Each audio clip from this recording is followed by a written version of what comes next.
So, Spencer, what do you think of our new den? Oh, really? What did he say, Snodgrass? You know I don't understand spider language. He said, thanks for inviting him for tea, and he thinks the den will be very nice. Oh, good. When it's finished. Finished? But it is finished, Spencer. He says, what about the furniture? Furniture? But there's furniture all around, Spencer. Look, there's a table, a chair, a cupboard, sideboards. Don't you like it? Oh, it's all pretend furniture, Spencer. It would be nice to have a real table, wouldn't it? Then we could have tea around it.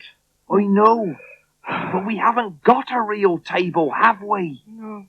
Although, I wonder, if we ask the magician, he might give us one if we ask him nicely. He might. It's worth a try, isn't it? Come on, let's give it a go. You stay here, Spencer. Make yourself at home. Really?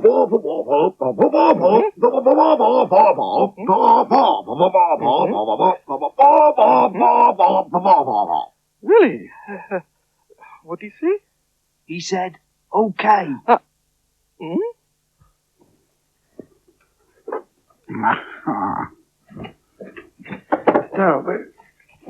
Magician? Yes, what is it, Toby? I'm busy at the moment. We won't keep you long. We've got something to ask you. Oh, go on then. Well, you know we've got a den. Have you? Yes, look, it's under the table. Is it? Look. Oh, yes. Oh, hello, Spencer. How are you? Oh, good. Well, what about your den, then? Well, we haven't got a table in it, actually. So? Well, we'd like one. Oh, you would you? Yes, we'd be able to have tea parties round it and use it for drawing on and writing on like you do. So, we wondered if you've got a table that you could, give us. Well, I would give you a table if I had one small enough, but I haven't. All my furniture is far too big to fit inside your den. I mean, look at it. What a shame. Having a real table instead of a pretend one would make our den more like a little home.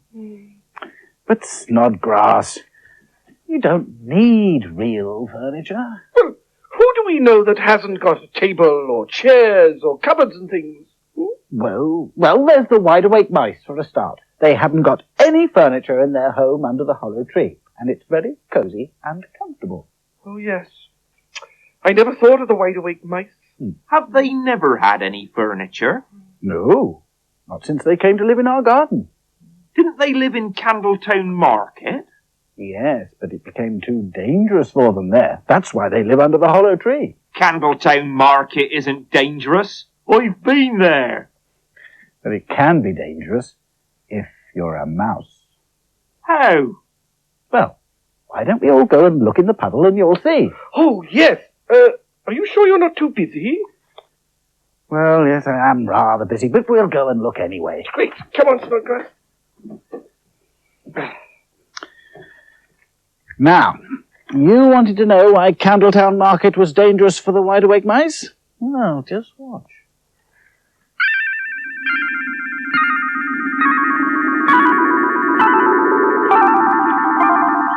It was Friday evening. The wide-awake mice were down on the floor of the market building, eating cake and cheese and nuts, until Grandmother Mouse said, "It's time to go home." Jeremy Mouse was just going to climb up the post when he saw a big nut. He was just going to pick it up when a voice said, "That's mine." Jeremy looked round and saw a big rat. "Go away," snarled the rat. "Go away or I'll bite you, and don't let me see you again." Jeremy ran up the post to the other mice. "There's a big rat in the market," he said, "and he says that we've got to go away." "I don't like rats," said Grandfather Mouse. "We must find somewhere else to live." "Let's go and live in the magician's garden," said Miranda. Miranda and Jeremy made their clothes into bundles and tied them on their backs, and then they all climbed down the post into the market square. They were just starting off across the square when Uncle Maximus looked around the post and said, "I smell cheese." "It's a trap!" cried Aunt Jane. Uncle Maximus jumped back, but he was too late. The trap went snap. Uncle Maximus was caught by the tail. "Help!" cried Uncle Maximus. "Help!" The other mice pulled, and they pulled, and they pulled. But the trap wouldn't let go. Then Aunt Jane took Grandfather's stick, and she pushed it under the wire. The little mice pushed, and they pushed, and they pushed. Very slowly, the trap opened, and Uncle Maximus pulled out his tail. The mice ran off across the square as fast as they could go. As they ran down Puddle Lane, they heard a great clatter. But it was only Mrs. Pitter-Patter shutting her window. They hadn't gone far when they heard a great roar. But it was only Mr. Puffle snoring as he lay fast asleep. As they ran on, they heard a great bang. But it was only Mr. Go-to-Bed falling out of bed. At last, they came to the gates of the garden, and there was Chestnut Mouse eating a nut.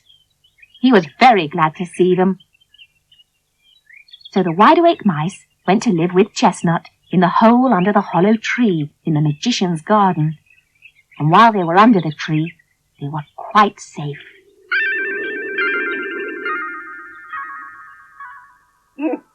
I should think they were. There are no nasty rats or mouse traps in our garden. No, the wide-awake mice are perfectly safe under the hollow tree. And very comfortable as well. Even without furniture? Even without furniture. I still wish we had a table, though. I'll tell you what. If you can find one that's small enough, you can have it. Just look around. I'm going to pick some herbs for my spells. Good luck.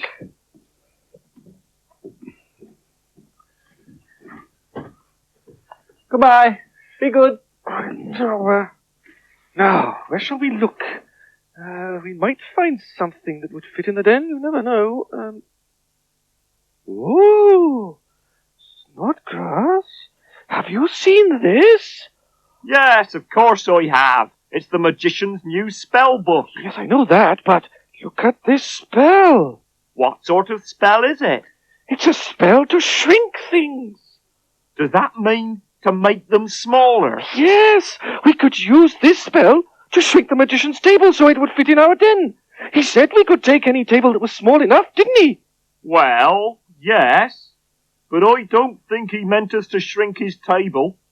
In any case, we shouldn't mess about with his spells. It might be dangerous. You're forgetting that I'm a magic spell dragon, and spell dragons are very special indeed. Music!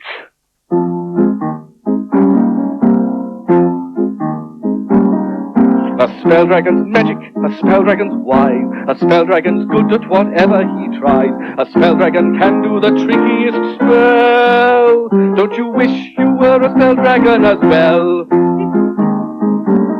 Go! Ha-ha! A spell dragon's mighty, a spell dragon's strong. A spell dragon's spells simply never go wrong. There's nothing at all that spell dragons can't do. Don't you wish that you were a spell dragon too? Ha ha ha! Well, no. I'm quite happy being a snake. Snakes don't boast about themselves like spell dragons do. Boast? Yes. telling everyone how clever you are. Oh, was I boasting? I'm sorry, I didn't mean to. All right, I'll let you off. Oh, but since I am a spell dragon, I'm quite used to spells. And this one wouldn't be very difficult to do. I don't even need to mix anything in Cauldron. Oh, how does the spell work? See, I just move up and down twice. Tap the book 5 times. 1, 2, 3, 4, 5, and then say the magic words. Binkle, shrinkle, binkle ball, point to things to make them small. Right. T-ball!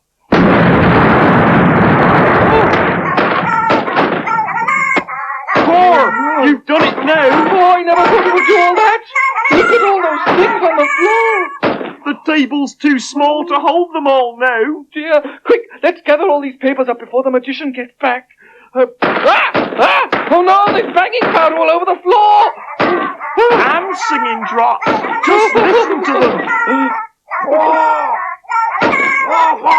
What's that? It sounds a bit like Spencer. Oh, it is Spencer, of course. Our den's under the table. And when we shrank that, we shrank the den as well. And Spencer was in it. Oh no. Spencer, are you hurt?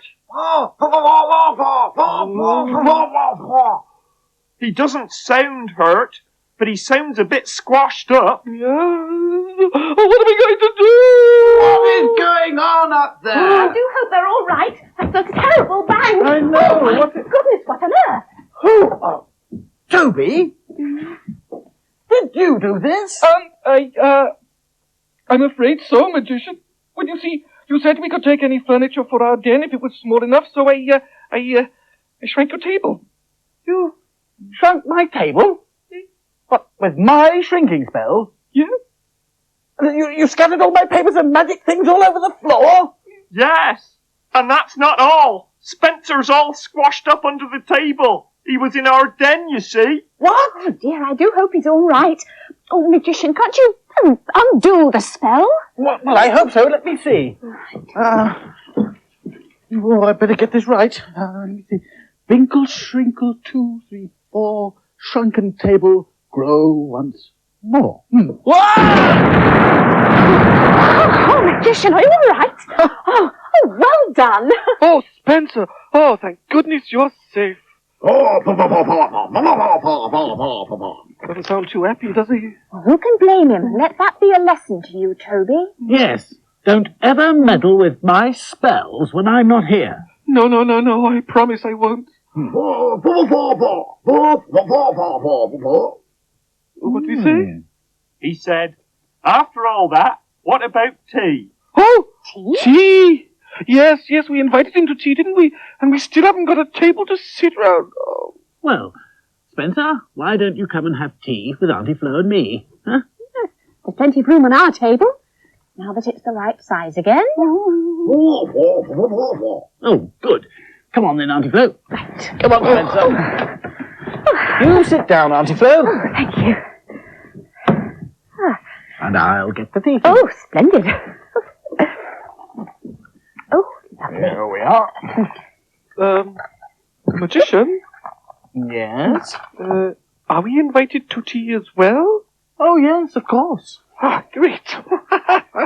Just as soon as you've tidied up all this mess you've made. Oh. Come on, Snodgrass, let's do it. Now then, Spencer. Milk and sugar? What